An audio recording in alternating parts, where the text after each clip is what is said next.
Some quick questions, and then we'll open it to the floor.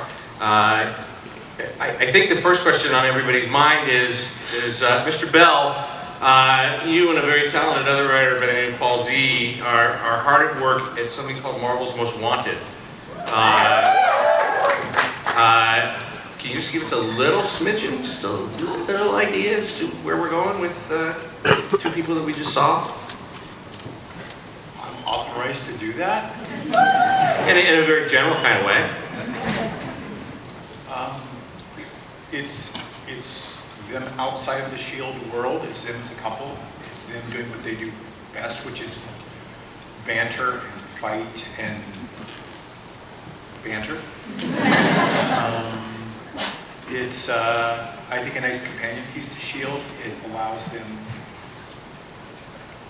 it's about a relationship. It's about two people who have secrets, who continue to find, oh, I didn't know about him, I didn't know about her, I didn't know about that, which is a nice metaphor for anyone who's been in a relationship. So it's that and fighting, and somebody might have, I can't talk about that part. Okay. So there, you heard a lot about it. Clark, tell me what it was like shooting that last scene and saying goodbye to your comrades, and really for Coulson to be able to accept that being S.H.I.E.L.D. is part of this problem. I can almost talk about it at this point. It was a beautifully written episode that made me as a fan excited to see that show.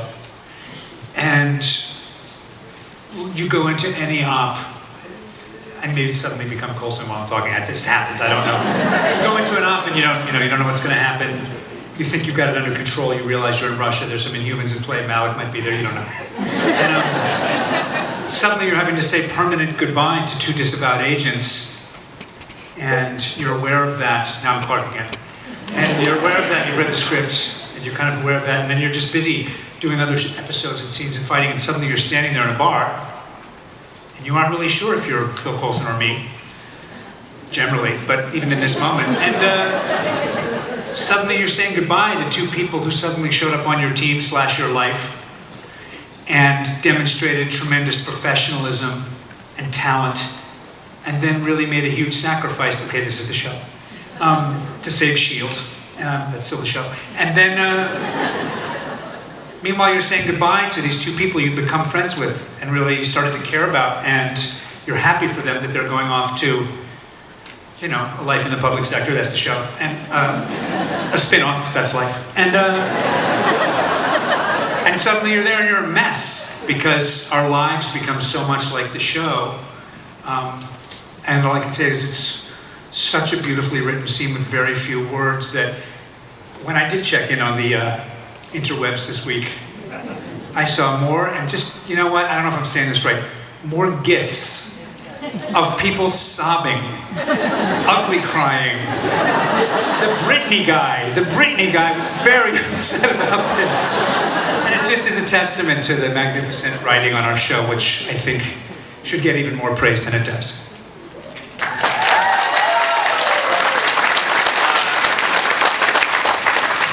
I'm gonna change things up a little bit and shift over to another couple that's on our show, where things are heating up. So, Luke, what's it like joining this family and dealing with our very own Daisy Johnson? It's very interesting, Jeff. Look, Chloe and I have a lot of fun working together. We mainly play pranks on each other in between takes, and those scenes that get a little more heated, we joke about weird. We joke about what we can eat beforehand that could potentially put the other person off. We text each other for days. We're like, I'm gonna eat garlic mixed with baby poop, with pickles and a little bit of Jolly Rancher, just to help you out. So we had a text thread for a while going, making fun of each other just to see, and then, there's just mints on the day, but. Yeah, that's what she thinks. Elizabeth? Yes?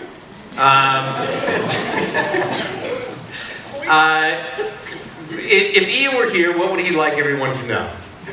How much he loves me.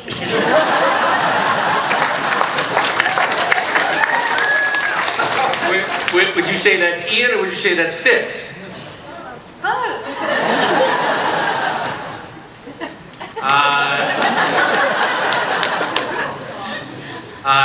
Agent May, you've had a kind of a tumultuous season. You What do you found out about, well, your ex-husband turns into a big giant monster-y thing. I have that effect on men.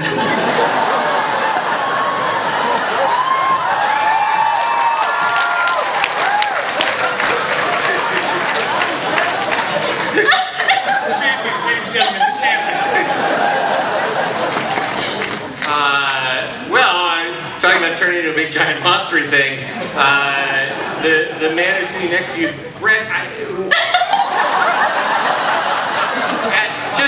what is it like to come to work like every day? Like you're hydrated, you're dead, you're back, you're covered in goop, you're dealing with May, like. You never know what you're gonna get. You know? It's different every day. Every time I open up a script, I'm surprised. It's crazy. I don't know what's gonna happen next season. Robot dinosaurs is the only thing I can think of. Okay, you heard it first. It's an exclusive. Henry, we're gonna be trying to figure out where to go with this. Am I gonna die? What are we? No, I think It's a really uncool way to tell him, man. You're gonna lose your two best Have you seen the show? Arms? friends. Okay. That's what happened. And then I think we're gonna have an episode that kind of deals with you and your personal life. And was that fun shooting to actually go into that? Well, we can't tell everything about it, but at least we find out a little bit more about Agent Mackenzie than we ever have before. Is that fair? Oh yeah, it was a lot of fun. Yeah, it was fun. It was also fun coming off the episode where we had to say goodbye to Bobby and Hunter. So, it was good shooting that kind of. You killed it in that. When Mac cries, the world cries. Come on. He was so good in that scene.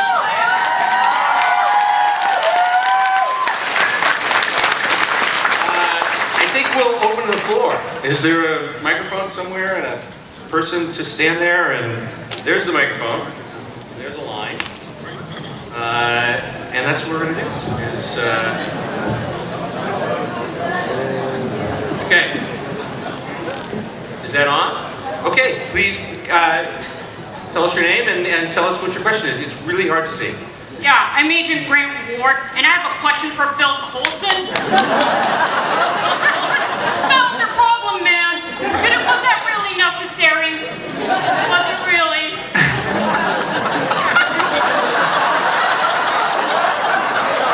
That is not a plant. I did not do that, but I appreciate it. I've been wanting to say that myself. You have more aggressive people on your payroll, my friends. I mean, necessary? I don't know. I was trying to have a nice burger with a nice lady I met. I didn't feel like a sniper bullet in her neck before she could even get a good bite of the burger down was absolutely necessary. Like stand with Rosalind.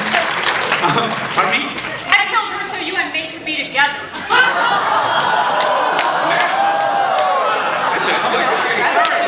This is the point where I go next question. No, I like this. She's like a Hydra matchmaker. Really aggressively wanted to. Oh man. Bless you. Great, I think that's the first burger sign I've ever heard about. She's a that just got Belinda over warrior. Jeez. Okay, she's wrestling with the next person. Well, thank you for being here, all of you. And this question is mostly for Chloe and all of you. If you could... That's how we see the show, sort of Chloe and all. But if you guys were all what would you choose your power to be? Well, a new way of asking that question. I'm really happy with Daisy's powers. I mean, I think coming up you'll see they've grown a lot, but they're pretty awesome. They're kind of like the Force too, so I can pretend I'm in Star Wars. I would like to not sit in LA traffic because they're an inhuman. Like all of a sudden I turn and then just no more traffic. That would be amazing. What about you, Brett? Oh, I don't know. Yeah, to be able to wash off honey. Oh my goodness. To time travel, that'd be awesome. I still think that's the one. It'd be awesome. I'd love to be able to. Yep. Could you not put the mic in front of May right now? They're scared of what We have a very, my very superpower would be. I was gonna say something nice. It's a family event. I just want to say. I want to be able to heal people. Oh, look at that. How? Any particular part that you want to And make men cry.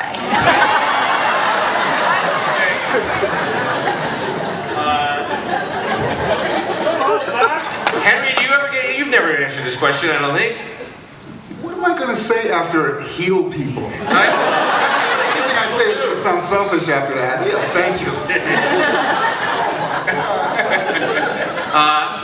Well, you know what? We're going to go to the next question. What do we got here? Hi, I'm Brittany. Thank you guys for coming and being here. Thank you, Brittany. So my question's for Chloe and for Luke. Chloe and all the rest. Awesome. Oh, go ahead, please. Okay, sorry. Marvels, Chloe and all the rest. We'll be back. Daisy and her dudes.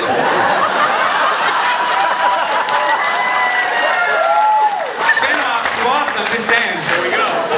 Miss A, Mr. Bell, we should get started Monday morning. And her dudes. So in the previous episode, Chloe and Luke, the characters were, sorry, I lost my train of thought there. So they're talking about how she thought inhuman powers were a birthright, and he thought they should have a choice. I just like more of your views on that, like because originally your character got their powers like not really by choice, and now like he feels like it should be a choice, and you're like everybody should have it, it's their birthright. So what kind of changed your character's views like, that you feel, and your views on that? Right, we just talked about this because our arcs kind of flipped, which is, you know, obviously great writing, and it's been fun to play. It's kind of a tricky. What would my view be? I don't know. It's such a tricky. I think that's why it's a good argument, because there isn't really a right answer, and I think in terms of the scene that you're talking about, certainly in terms of my character, I don't know that he necessarily is representing that argument, but he's raising the question, or just bringing to light the opposing view. I do think that, and this is why Jed and Marissa and Jeff are such extraordinary showrunners, and our writing is so extraordinary, is Marvel works really well when we sort of take the world and we put it through our prism and we come out on the other end, and you can have a conversation about tolerance that is, done by talking about whether or not someone has powers or doesn't have powers. And I think a lot of people in this room do recognize that in the world around us right now, at least in my lifetime, I don't remember that the subject of race and religion and gender and really man's inhumanity to man or woman is something that is right at the front of what everyone is talking about right now, whether it's in politics or whether it's on the internet. And to be able to have a show that not only has incredible actors and great writing and incredible tech and action and fun and drama and all of the things that you get, but that if you can also walk away with the idea that folks, we got to figure this out. Like, we're all here, and I never feel it more than when I'm at a Comic-Con, because we're all here because we love comics and heroes and stories like this, where we try to be the best that we can be, and we've got to figure out how we can all just learn to love each other. It's not a hard thing to do. And I think that's what this show has become and gets a chance to talk about.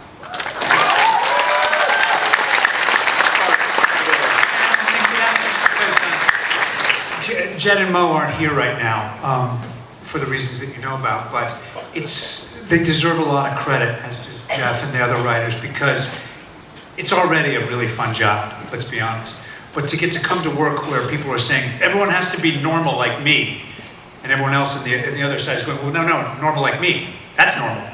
And to have what feels like, as you said, the most important thing that's going on, being something that we get to explore in this world, through the great stories that these guys are writing. This year has really taken the show to a more thrilling place, and they deserve a lot of credit for that.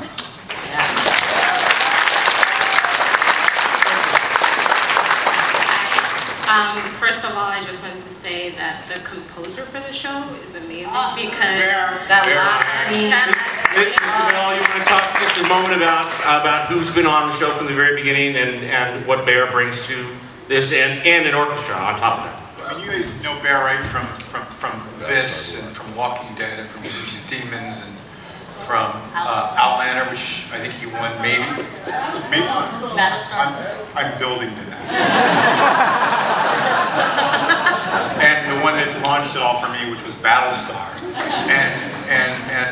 And from the get-go, he was the first person we were really interested in. And you guys may know this, but he conducts an 80-piece orchestra every year.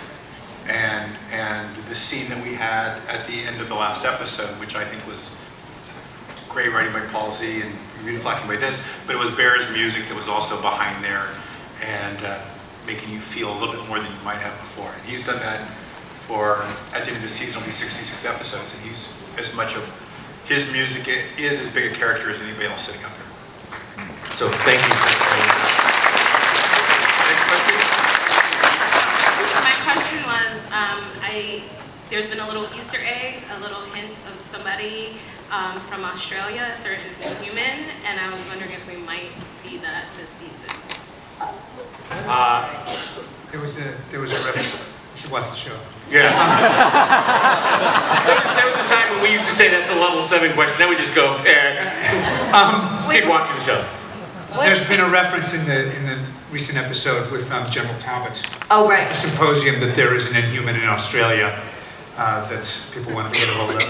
Yeah. So keep watching. It's awesome. Interesting that you noticed that. There you go. Thanks for watching. Next question. I got nervous. Like I said something, like I leaked something. You're in so much trouble right now. Second. That question was for Chloe.